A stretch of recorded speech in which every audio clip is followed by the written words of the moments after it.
Hello! Welcome to Unicorn Princess Tarot. So, ito yung ating collective love reading. So, collective to. Wala tayong specific zodiac sign. Ang importante yung pinaka-reading kung makarelate ka, makaresonate ka.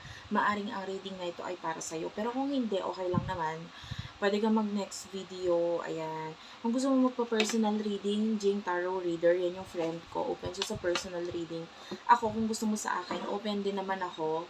Mag-inquire ka na lang doon sa aming Facebook page, Madam space P as in princess, and then lagyan mo na lang din ng space pa sa dulo para mas madali mo ma-search ito. Okay? So, yan. May mga admin ako na mag-a-assist sa'yo. Start na tayo. This is for collectives. Pwede magkapalit-palit ang roles ha, depende sa nangyayari sa'yo.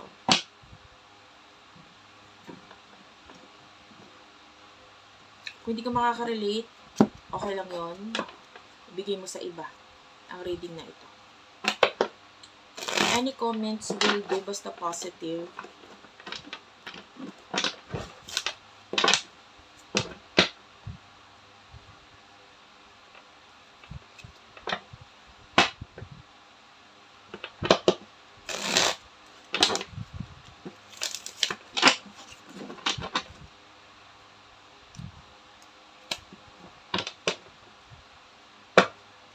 For collectives. Wala, shuffle. Messages para sa mga collectives. Kunin natin yung main energy mo. Alam mo, ito yung nakalagay dito, pero yung nabasa kong word kasi is twin flame. Some of you, this is a twin flame connection, yung kakonect mo. Interlude is here. Today is here. Bottom of the deck is settlement. I feel like for some of you, may mga exciting moment na nangyayari ngayon sa'yo. And I feel like may maraming tao ang nag-aabang sa kung ano man itong bagay na sinisimulan mo ngayon. And you do have your settlement. So, yung iba sa inyo, pagdating sa love, pwedeng may mga kailangan pag-usapan or ayusin pa. Kasi pwedeng hindi pa maayos yung connection or yung relationship mo with someone, especially kung usaping legal ito.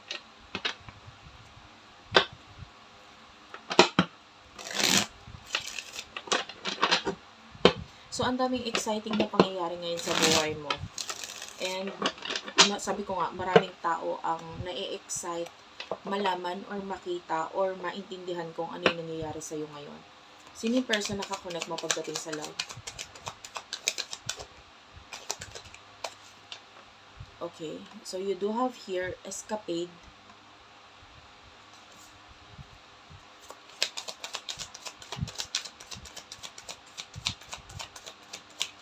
Followed by the retaliation. So, itong person nakakonect mo,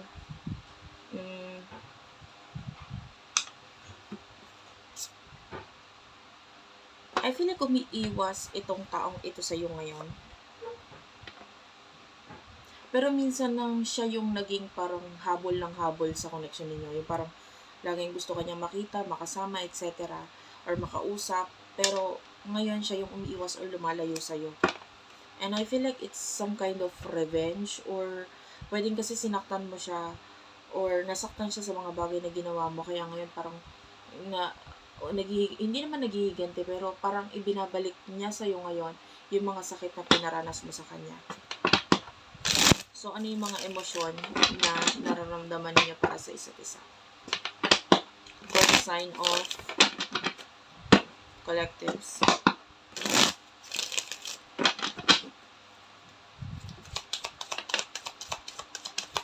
Emosyon na nararamdaman niyo para sa isa't isa. You do have your pop-up and lockdown. Yung iba sa inyo, parang sarili mo ngayon. Ito, dalawang energy nakuha ko. Yung iba sa inyo, medyo pinarurusahan mo yung sarili mo ngayon by holding back something. parang may pinipigilan ka sa puso mo, sa emosyon mo regarding dito sa person na kakonect mo. Pwede nga totoo niyan, gusto mo makipag-connect or communicate sa kanya, kaya lang parang pinipigilan mo yung sarili mo kasi, I don't know, some of you, hindi mo alam kung anong gagawin. Yung iba naman sa inyo, I feel like, nagfo-focus ka sa positivity ng life, ng buhay ngayon. So, if this person, nakikita mo sa kanya na hindi siya nagiging positive or hindi nagiging maganda yung effect niya sa'yo, hindi mo siya pinapansin, parang ganun. So, ano yung emotion ng person na ito para sa'yo? You do have your entrapment and drama queen.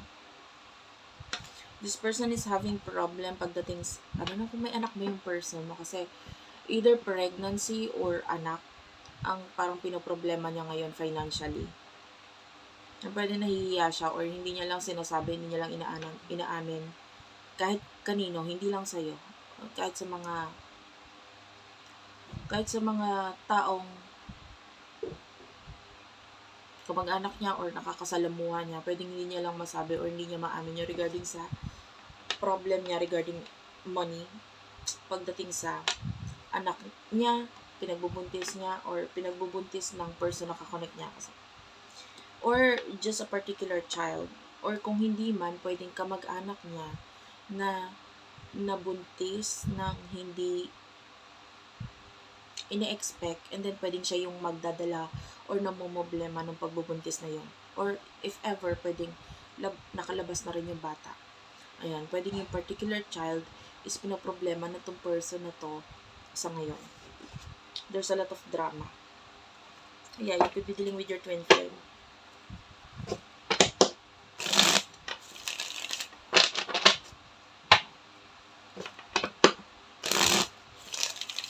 What will happen? Ay, hindi ko nakuha yung emotion niya sa'yo. Kunin dada na yung emotion niya sa'yo. Yeah, this person is, you do have here pretending. So, may pag-iwas, paglayo dito sa person na to. And, yeah, some kind of separation ang nangyayari sa inyo. But, I feel like there's a lot of emotions.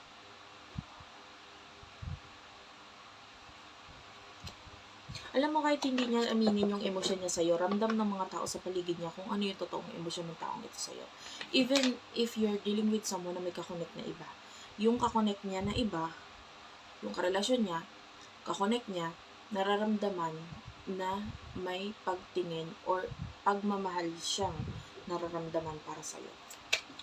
So, what will happen in the near future para sa inyong dalawa? In the near future, you do have your toxic is here, and log, clarify this, recalling and crickets is here. In the near future for you collectives, this is Archangel Michael, journal is here, magnetic, yeah, this is a twin flame connection para sa iba, crush. So, in the near future, nakita tayo dito na there's a possibility na magkaroon pa rin kayo ng connection kahit pa hindi kayo physically connected. So, there's a spiritual connection. Yung iba, pwedeng may online connection meron So, pwedeng may nagiging dahilan para maging connected pa rin kayo kahit hindi physically may pag-uusap sa inyo. And then I feel like there's people in the past na parang there's toxicity dito sa person na ito, pero pwedeng mabalik yung maging mas maayos yung toxic connection na yon. Parang from toxic magiging mas maayos yung connection. Could be a friend or a lover na pwedeng babalik sa buhay mo na naging toxic siya once, pero pwedeng mapalitan or mabago yung pagka-toxic niya na yun. By the way, kanina parang nakaamoy ako ng, hindi ako masyadong marunong sa ulam, parang pork chop or something na ulam na nilagyan ng toyo tsaka sa maraming sibuyas. Hindi ko alam kung tawag doon. Beef steak yata tawag or pork steak. I don't know. Anyway, I can see here a lot of problem dito sa person na to. Siya yung umiiwas eh.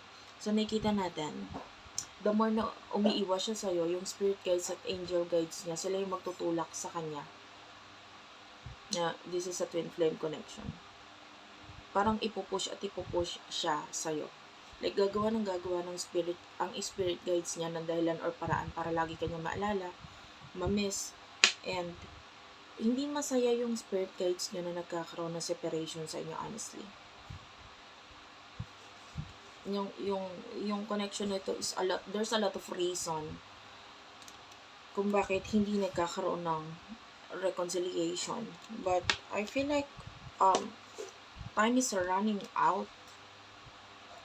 Soon enough ma-realize din ng person na ito kung ano yung mga bagay na itinatago or hindi niya inaamin sa sarili niya. But alam mo yon, ang ginigisa ngayon ng spirit guides is your person, because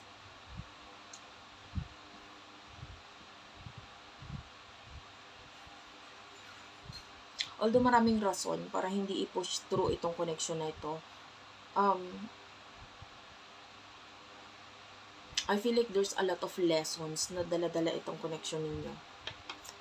Ano yung advice sa'yo? The advice for you is to make changes. I feel like there's something na kailangan mong gawin regarding online changes. Like for example, if you do have a business, ilagay mo siya sa online, or use any app na pwedeng mas makatulong or mas makapag-boost pa sa business mo. You do have your single and lockbox. If you're still single, now is not the right time for new beginning pagdating sa love. Especially nagkakaroon ng Venus retrograde kasi.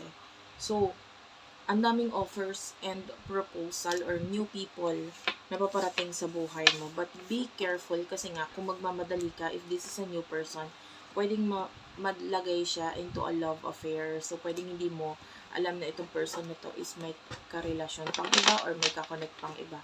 So, be mindful of that. So, any relationship na magsisimula ngayong Venus retrograde is, lalo na kung bago, is hindi siya advisable.